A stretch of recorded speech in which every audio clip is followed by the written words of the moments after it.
Hello, friends. Today I am joined by Jennifer Cabrera, the Hifalutin homeschooler. She's the writer of Homeschool Truth, Humor, and Inspiration. Jennifer lives in Texas with her husband and three brilliant boys. She's a licensed physician's assistant and master of public health, but set aside that career for her ultimate life's work. She is also the author of Socialize Like a Homeschooler, a humorous homeschool handbook, and Revolting Writing, a hilarious writing, vocabulary, and illustration journal for reluctant writers. She's a featured speaker at great homeschool conventions, and her memes and witty insights are widely shared on social media. I have personally been following you on Facebook for many years now and always enjoy the smiles and the laughs and the thought-provoking content there as well. Well, Jennifer, that's sort of the official bio, but tell us about yourself, your family, and how you guys originally got started homeschooling.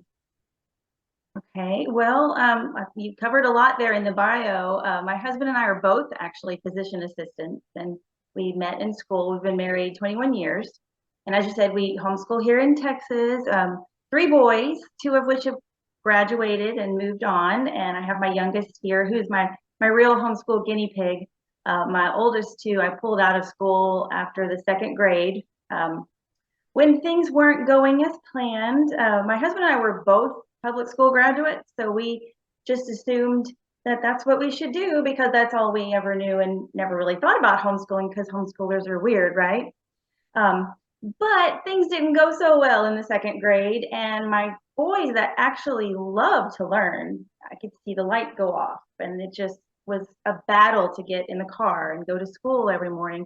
And I missed them probably more than they missed me.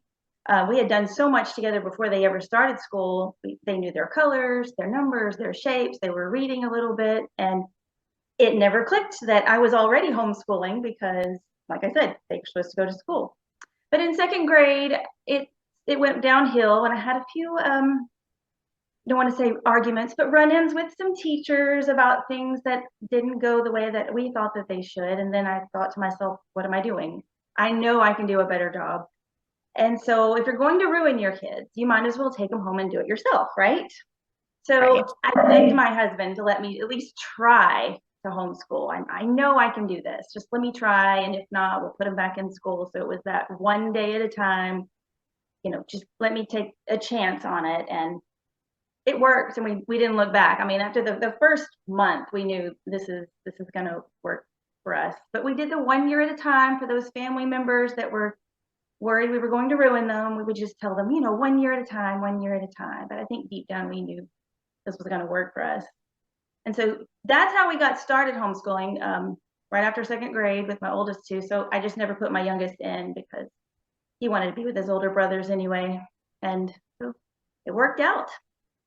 I think that so often parents are worried about homeschooling because they think it sounds scary or like, I don't know if I know everything I need to know to teach them. But like you were saying, a lot of the things you had already been teaching them all along. You just Right. hadn't thought of it that way, right? You were just being mom. And how Right. much of homeschooling is very organic in that same way, even as they get older. Yeah, that they would go to school and they were there for 8 hours, and I would think, what are you guys doing all day? Because they would come home with all of this homework that I was supposed to help redo, or maybe they hadn't done anything all day.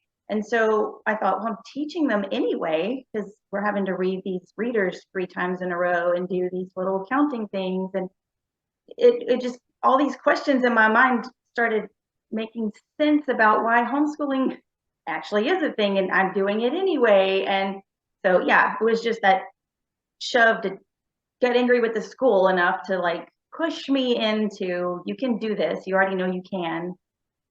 So everyone needs that one little shove, I guess. Yeah.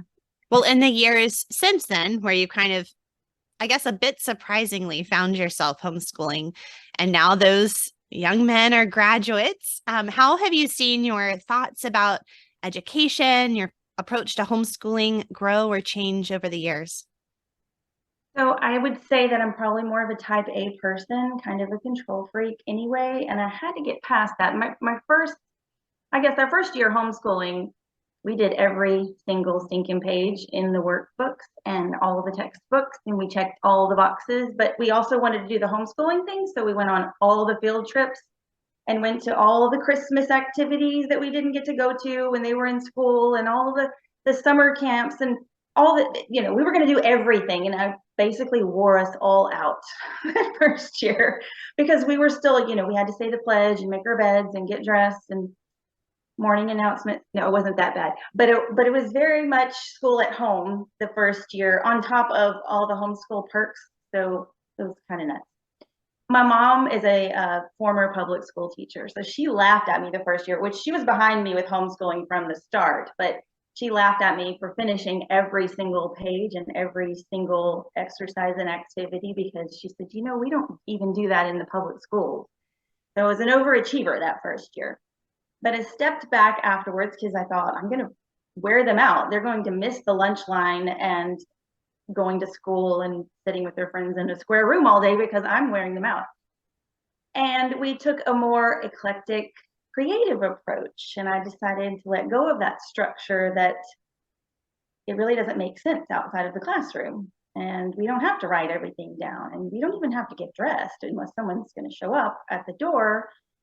And then there was just, we can eat goldfish crackers and whatever we're doing, we can eat whatever we want to, get up and stop and run around the house and play with the dog, take a break and a breather that we could. So it took me years to get to the lax homeschool. I shouldn't say lax homeschooling. It's more of our recipe for homeschooling and what works for us, but to step outside of that school box and live and learn together and make it more relaxed. So I've definitely come off of my type A homeschooling, but I can't say that we follow any specific method. We're not classical homeschoolers, not Charlotte Mason, although that's just the most beautiful homeschool method. I just look at it all the time and think if I had girls instead of boys, we might have been Charlotte Mason homeschoolers. But we're eclectic and we do what works for us with all different types. We probably bring in all of those methods into our own unique crazy mix that works for boys. I know that you know Pam Barnhill, and I love what she calls it. She calls it us schooling, kind of, our version of homeschooling is what works for our unique family. And that can be a perk for a lot of homeschool families. Very much so. Yes, I know Pam Barnhill. Smart lady. Well, what have been some of your favorite parts of homeschooling? Ooh, my favorite parts. Okay. So with that, losing that whole type A, we have to check all the boxes. Homeschooling became fun. Like I got to be a kid again. Like I started thinking, okay, go back when you were in the third grade. What did you not like about it? What were the fun parts and what would have really been nice if you could have gotten out of the chair? How would you have learned? And so started implementing those things. And a lot of the most fun thing about homeschooling for me, which I guess obviously I'm supposed to say, being with my children, which is just, it's obvious, duh. I mean, I want to be with my kids. That's why I brought them home. But I get to be a kid and learn right along with them. So I felt like I retaught myself all of my elementary and middle school and high school. Now that we've graduated to, I've retaught myself all of these things and learned right alongside them. And it was just fun to just get on their level and remember learning multiplication tables. What wasn't fun about that in school?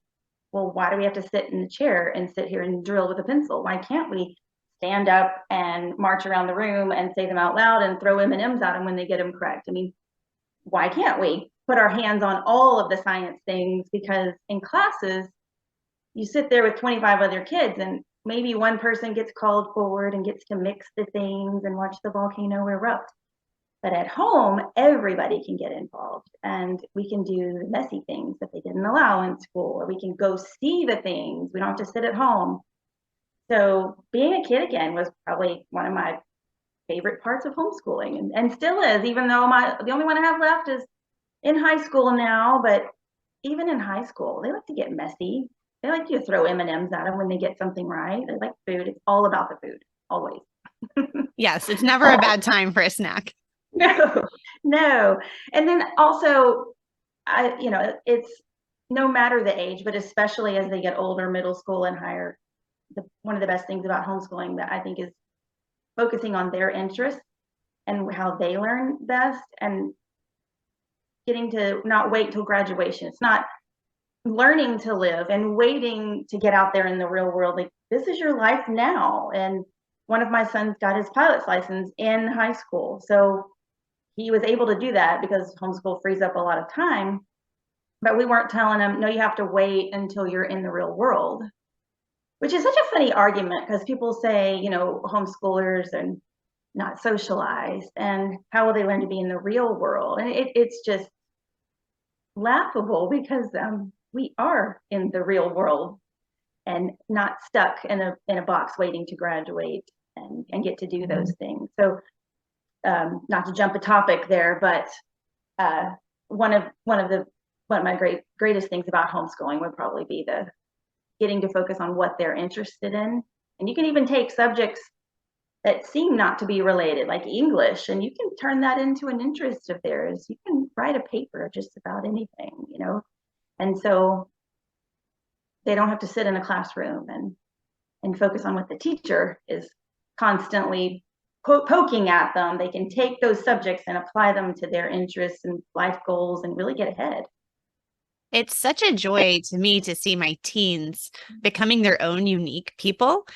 I think that's one of my favorite things just about the teen years is you really start seeing them as these unique individuals and different from you and different from your husband, and like having their own thoughts, their own interests, their own quirks. Sometimes you're like, why is that interesting to you? I don't know, but we'll go with it, and it's really fun to just see them becoming the people that God has made them to be. That's a really fun part, to get to be on the sidelines, really close, to not just see that in bits and pieces at the end of the day, but to be with them in those years is really precious. Absolutely. Absolutely. Oh, so those are really great parts of homeschooling. And, we love homeschooling. It's awesome. And not every day is really fun and wonderful and happy. So what have been some of the challenges of homeschooling that you faced, and what are some ways you found to overcome those challenges? So I guess a big one for me early on, and then I hear from a lot of my readers, is time management. So a lot of what I think parents and I had to get past, and I think a lot of new homeschoolers have to get past, there's like, seems to be two groups. There's those that are type A, like me, like we have to spend this amount of time on this subject, and we have to be up at this time, and we have to do 30 minutes of PE in the driveway, and or all these things. So, and then over stimulating and over structuring. And then there's, well, we'll get to it when we get to it. The time management became this battle of, I want to be fun and relaxed, but I also don't want to get behind and not do anything. And so my motto became, never put off till tomorrow what you can do today while public school is still in session. So those were the moments we wanted to get out of the house and do the fun things and the field trips and all of that. But I wanted my boys to be prepared for whatever path they wanted to choose. So if they were going to go to college, I didn't want to be the handicap that kept them from it, because I didn't provide, I didn't make them do things. So I think that we need to expect of our kids. So one of the other challenges is obviously time management, but expecting of our kids and then modeling those expectations. So you can't get mad at your kids because they didn't finish an assignment and you're still over here deciding what they're going to do when they finish it. Our kids notice things, like we're modeling this for them. So I have expectations, and I would write plans at the beginning of each week. This is what I expect you to do each day.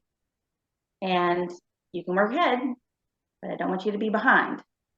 And I only wrote these a week in advance. And I still do this for my youngest son. I write a week in advance. I don't do months of planning. I mean, obviously there's a general idea and a goal, but there's a week's worth of lessons. And this day must be done before screen time, time with friends, going outside, and for hours at a time. Obviously, I let him run around the house if he'd like to shake his legs. But there was a certain amount of expectations because the world's not going to accommodate them outside of homeschooling. And so I did want to prepare them for that. So that's a challenge that became, I want to be the fun mom, but I'm also your mom, not your friend. And although I love you, you can look at me however you want.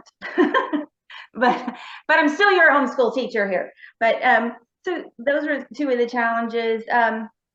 And for parents, a lot of times it's just putting on your big girl pants or big boy pants and having to be the heavy at times. But then, like you said, the days don't always go how we expect. Sometimes we get sick, the kids get sick, parents get sick. Life throws you a curveball and you're having to run errands and you're not expecting to, or jobs get in the way, financial problems, all of those things. So yeah, I think that you have to have that grace and for yourself and for your kids and model how to handle that, but not to the point of giving up and stopping, but continuing on. How can we get around this? And what are you going to learn in that struggle? And get back up on your feet because all those little eyes are watching. And so those things are there. And I think that keeps a lot of people from wanting to homeschool because they think, well, if everything falls apart at home, at least they can go to school. But there's so much learning in even what falls apart, and that kids learn to cope with life struggles earlier if they're allowed to be a part of them and allowed to witness us being adults. I think and that's handling. really true. Yeah, we're seeing that in our own family this year. You can have difficult seasons of homeschooling. Maybe it could be a good thing, like a new baby, but that can kind of throw things off for families for a short amount of time, right? Or a move or a job change, caring for an elderly relative, things like that, or having some sort of sickness. Right now our youngest son is going through cancer treatment, and I made the decision. It was a few weeks after the beginning of our homeschool year when we got his diagnosis. And I just sat everyone down, and I didn't want to completely just throw up my hands and say, well, guess no homeschool this year. But I knew that the plans I had made this summer, those were no longer going to be feasible. So sometimes it's just a matter of being able to change the plan and maybe make them simpler. So then you feel like it actually is achievable. Like, okay, this is something we can actually strive for and accomplish, rather than keeping the expectations too high and constantly feeling frustrated or depressed that you can't quite make them. I think setting realistic expectations and then pivoting when life throws those curveballs, that can be so helpful with managing the expectations, managing the time, and all those things. And then the kids are on the same page too, right? They know what to expect, and it makes it a little bit easier. They're witnessing the struggle. They're getting to learn what's going on. They're learning empathy and through all of that, and how to cope and get back up and keep moving. But like you said, that homeschool days, some of the best homeschool days, the most effective homeschool days, are the ones that look the least like school, and sometimes the ones that were the least likely to follow your plan. There's just that surprise learning that happened.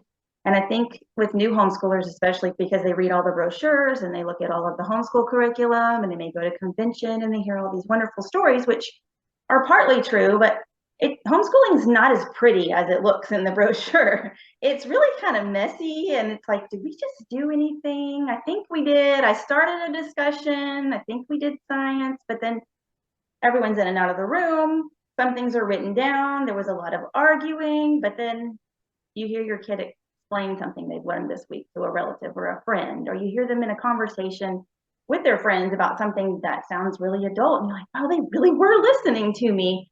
And they just become these people that, like you said, you see your teens all of a sudden, it's like, well, we really did something. We really learned something. So I think another challenge with homeschooling is to not expect it to be pretty, because the learning's in the mess. It really is. And not that there shouldn't be some kind of an order, but it's not going to ever be as pretty as you planned in your mind. Sometimes I kid around and joke and say, I had it all set up. This unit study was going to be great. It was perfect. And then the kids showed up. And they made it better. Yes. There is no Instagram filter for real life, though. Well, Jennifer, we've mentioned that you have graduated your oldest son. So congratulations. My oldest graduated last year as well. It's really exciting. So what were some preconceived notions you had as you thought ahead to those high school years? And did things go or maybe not go as planned? And I'm always curious asking people too, like, if you know what you know now, Would there be anything different that you would do in those teen years? Or maybe that would be the same.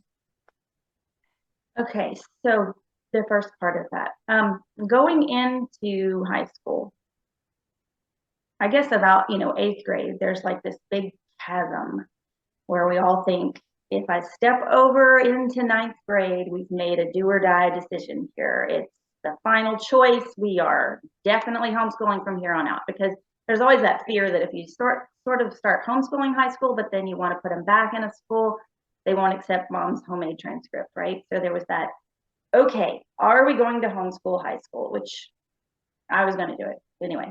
But there was that notion of, okay, this is it, final, I cannot screw them up. But I also thought that this had to be super serious and maybe test and lecture heavy, and because that's what we had in high school. It was pump, drill, dump it out on the test and move forward. That's how you got your grades in high school.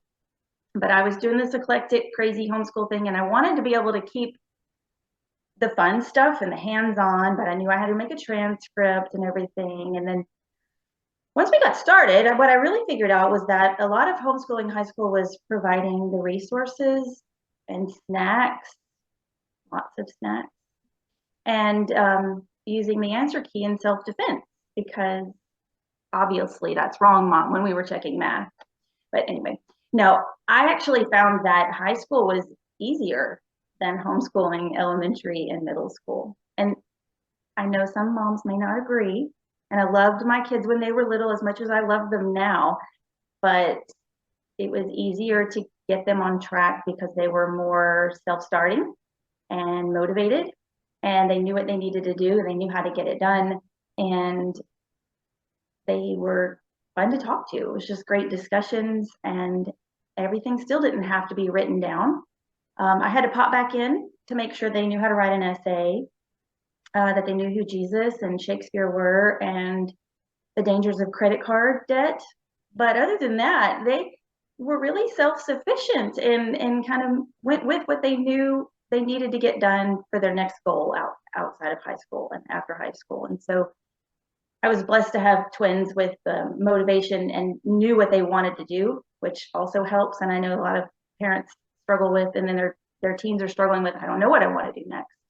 But there again, I wanted to make sure they had that base of have-tos if they want to go to college, that they're prepared.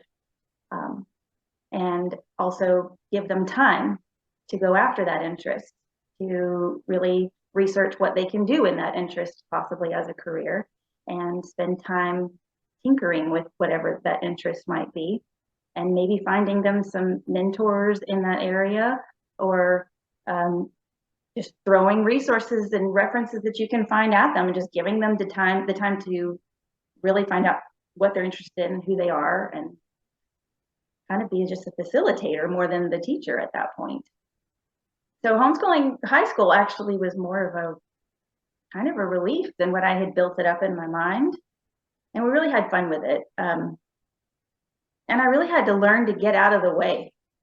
You really kind of have to, like, I got it, Mom. I got it, Mom. I got a lot of that. I got it, Mom. I got it, Mom. And at some point I had to realize, okay, they really got it. You kind of work yourself out of a job, which is kind of bittersweet. But yeah, you have to, in high school, it's more about letting them go and letting them take the lead. Of course, you have to stand around and make sure they're still moving forward some days, but especially with essay writing. I guess it's a guy thing. I don't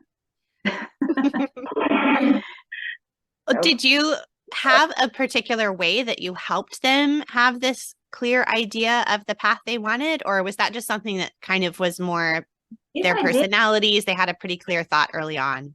If I did help, I don't really know how.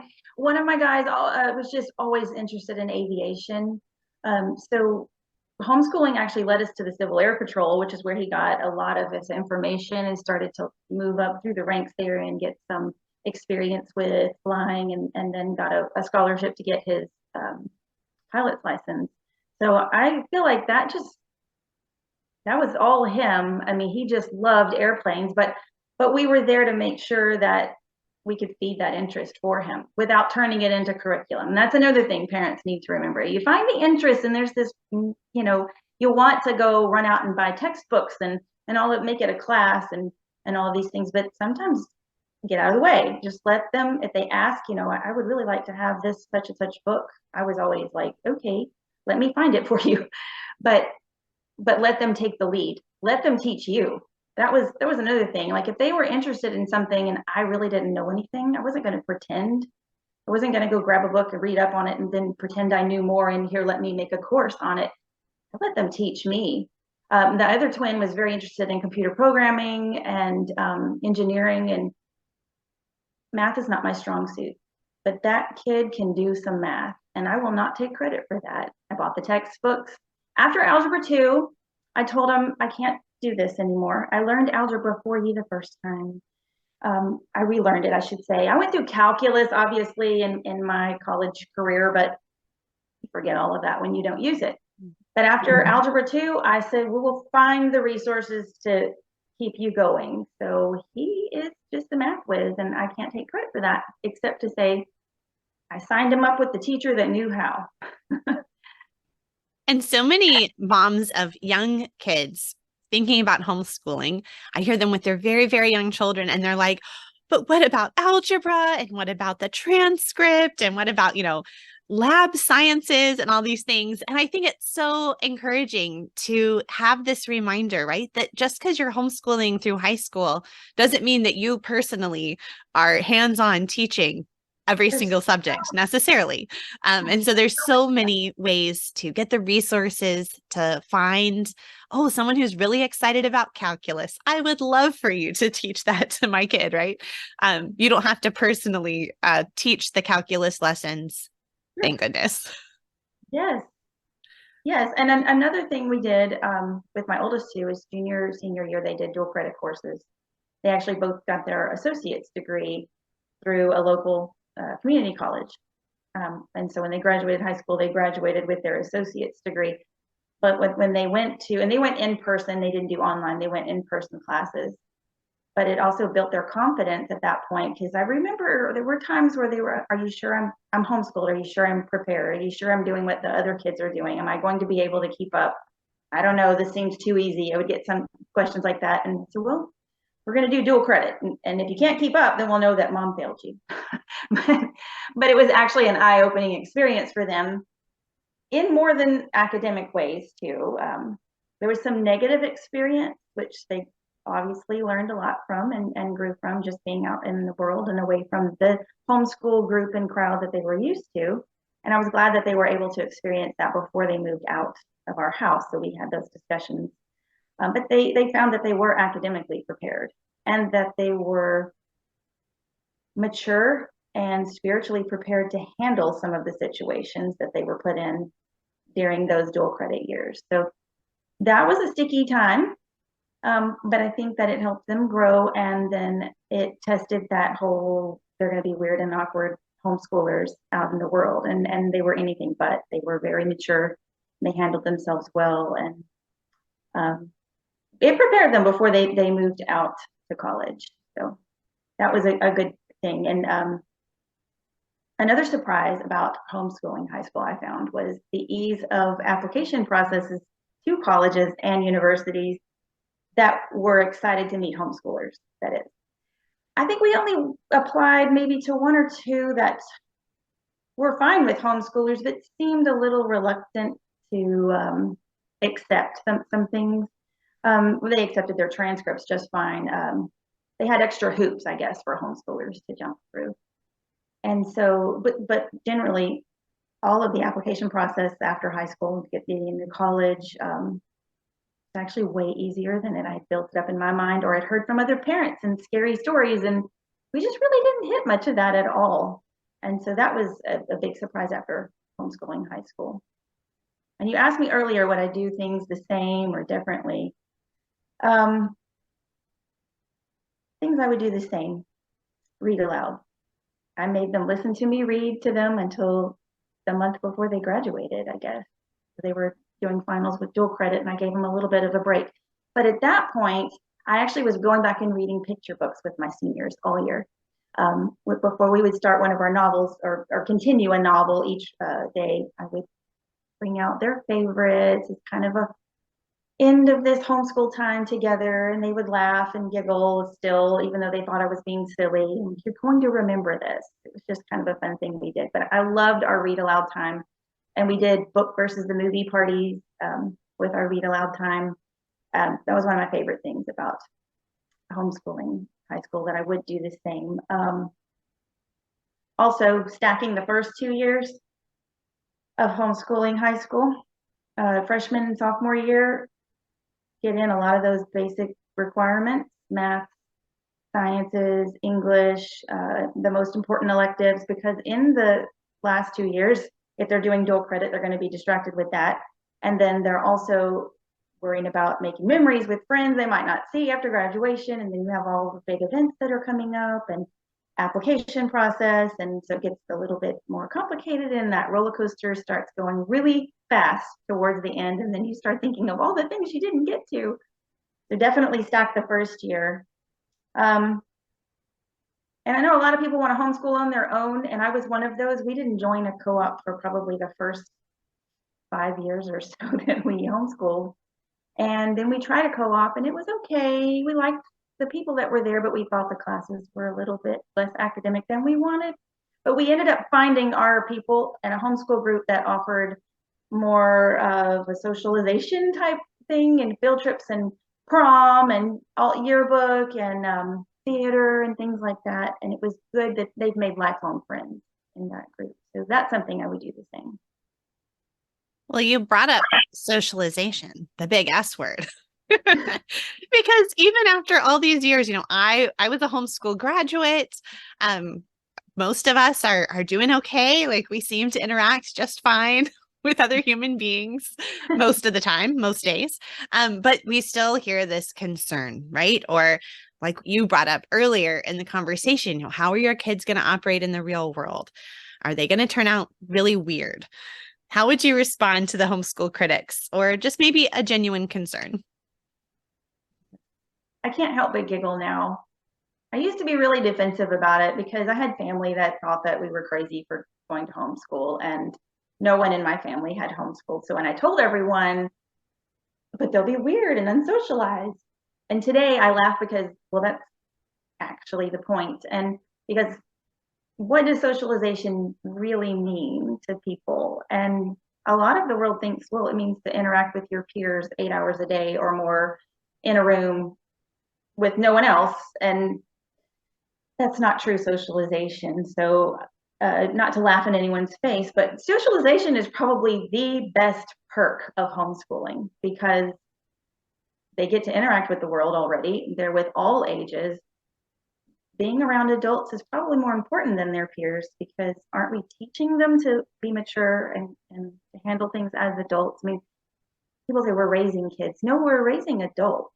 And that's what we hope they get to achieve. And they're not going to learn that in school. So the socialization argument is really the last effort of homeschool skeptics. It's the only thing they really have left to hold on to, because homeschoolers are outscoring kids in academics all across the country. And so, oh, well, they must be weird and unsocialized, which is actually the point. And if you look around the world today and around our country and things that are going on, I don't know how anyone could say that the homeschoolers are the awkward ones. Yeah, very true. So as far as operating in the real world, so we homeschool in the real world.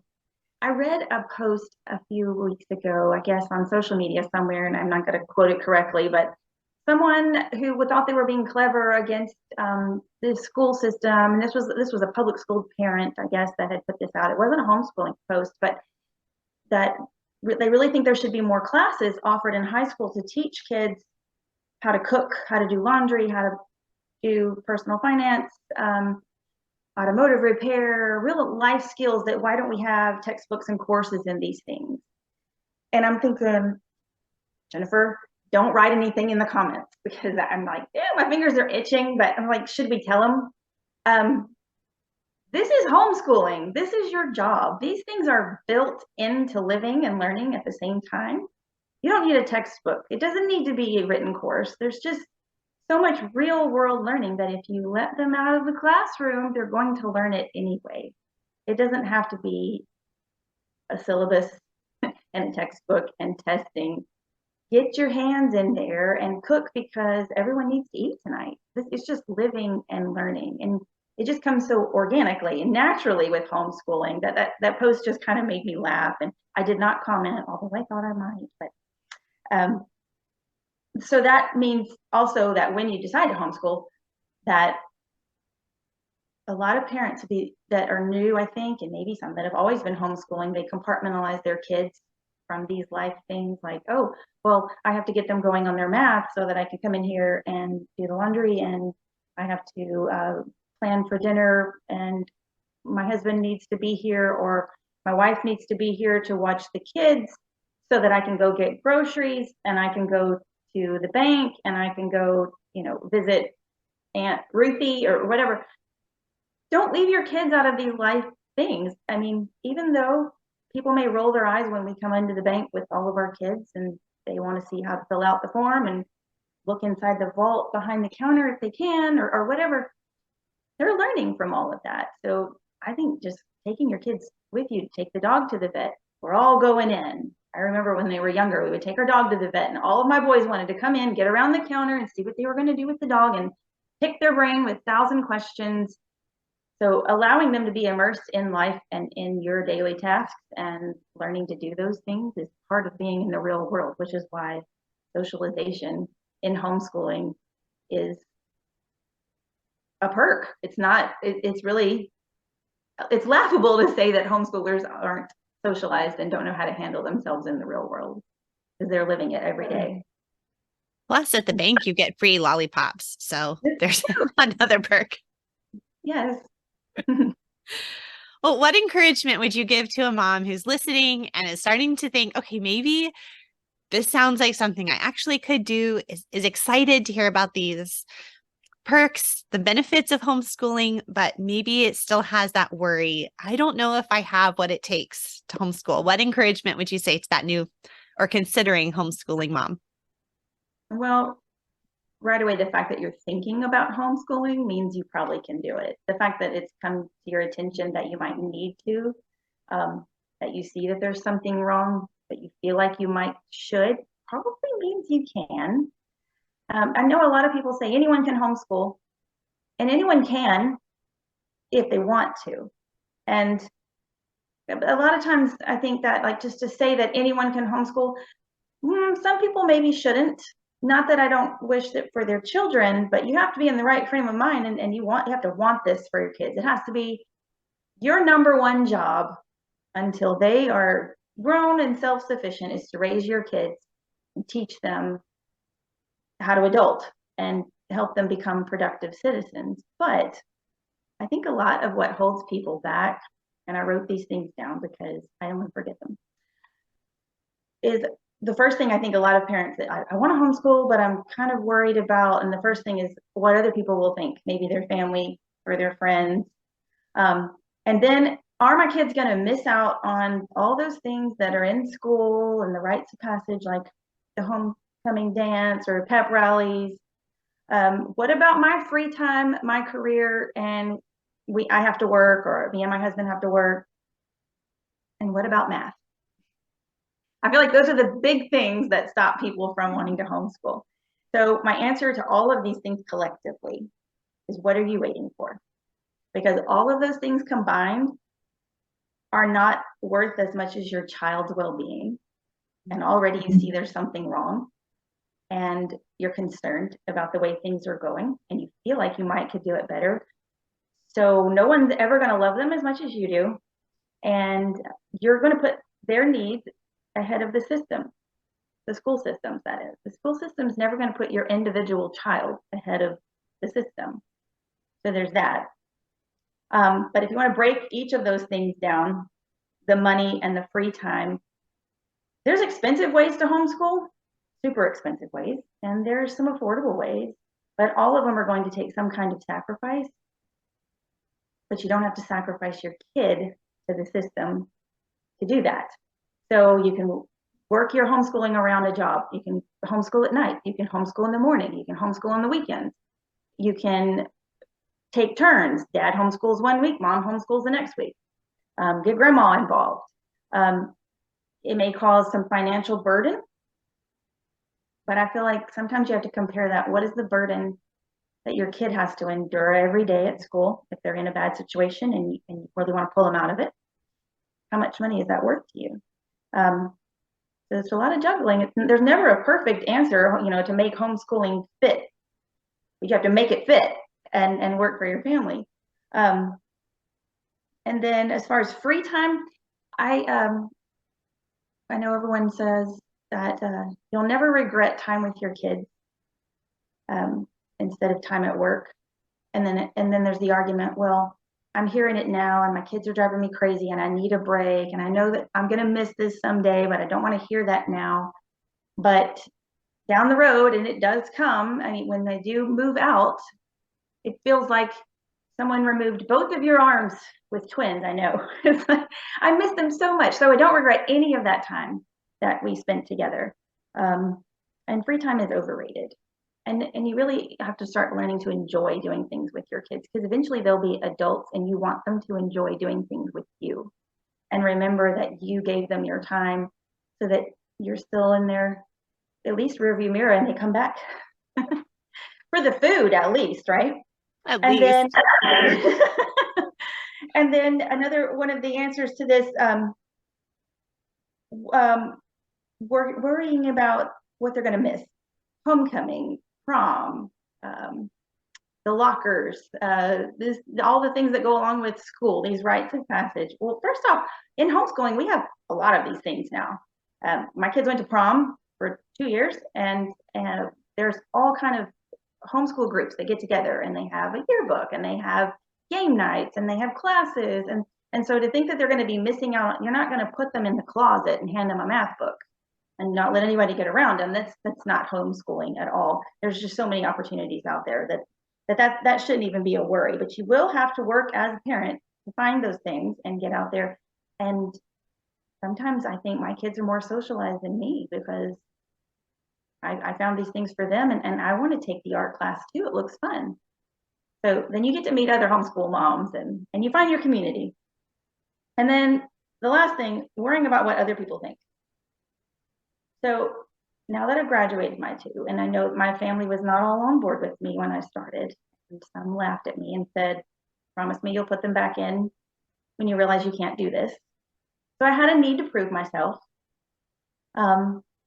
But also I can say that it'll be your fault if they fail in homeschooling, and it'll also be your fault if they fail in the public school system. The public school system doesn't take the blame for that. It's the parents, and the parents need to be involved. Even in school, they need to be involved to see that their kids are learning and getting what they need. So back to why not take them home and ruin them yourself? You're going to get the blame for it anyway. But if it's your number one job in life and you know that you want this to succeed, it will. You'll make sure that it happens, not without a lot of worry and a twitchy eye and maybe some wrinkles, but it will happen. And then at the end, when you do graduate them and they do get into college with a scholarship, your greatest skeptics are still not going to acknowledge it. They'll never say, oh, I'm sorry, I was wrong. And that's okay, because you're not doing this for them. You're doing this for your kids and to lead them where God wants them to go. So it took me a while. When I got to the high school years, I was in that frame of mind. I'm not trying to prove myself to anybody anymore. I know we're doing the right thing. May not be doing it the right way according to someone else's method, but this is the right thing for our family. And we're doing the best we can. And I already know they're going to turn out better than they would have I left them to someone else to raise. So that's my answer to that person that says, oh, I don't know if I should be homeschooling or not. You should. If you think that you want to, then you probably can. And you're going to do it. But you have to get up, and every day, that's your number one job. Raise those kids the way God wants them to turn out. That is such a good encouragement. And I know that that will be an encouragement to a mom who is listening to this today. Jennifer, Right. I really enjoyed chatting with you today. But before we go, I want to ask you the questions that I ask all of my guests. Mm-hmm. And the first is just, what are you personally reading lately? Personally reading.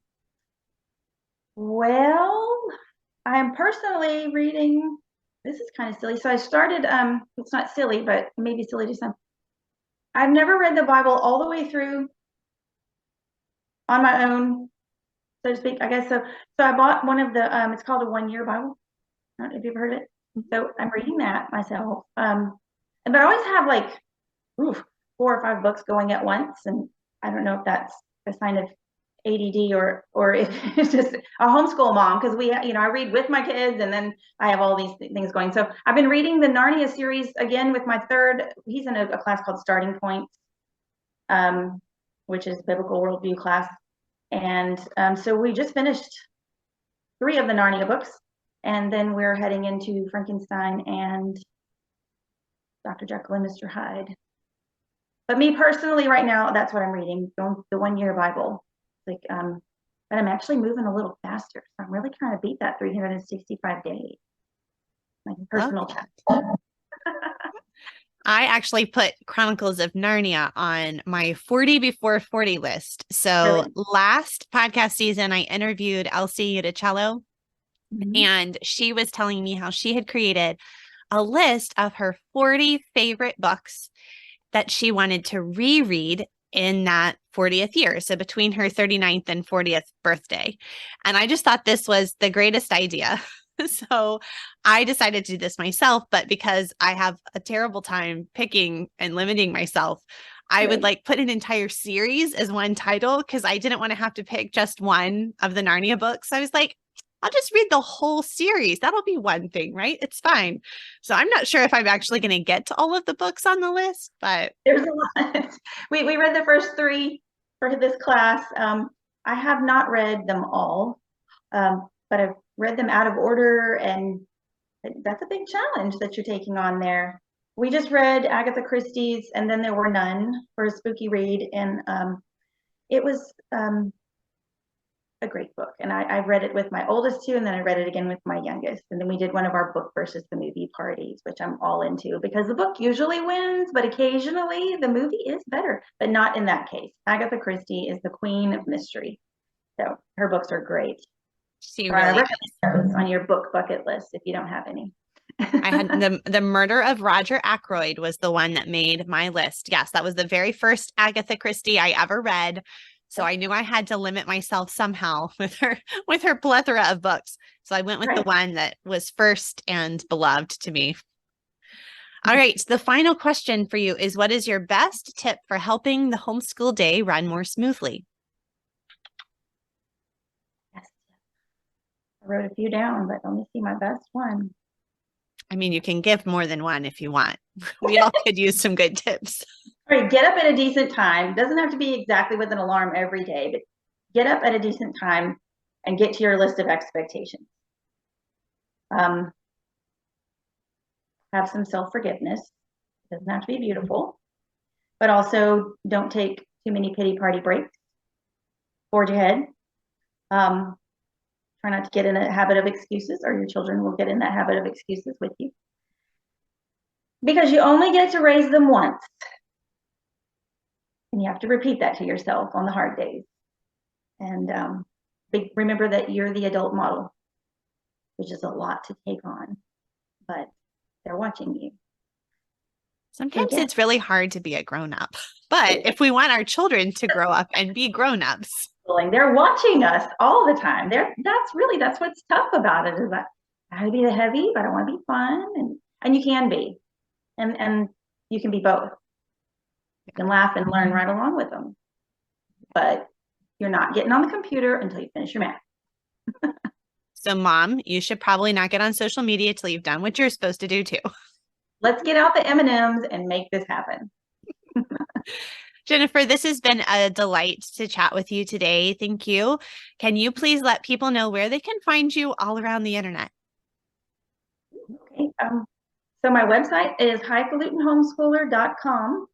And from there, you can read my blog posts, which I need to get more in the habit of, but I have my best blog posts tagged there, and links to my books, which I'll show you a picture. You mentioned them earlier.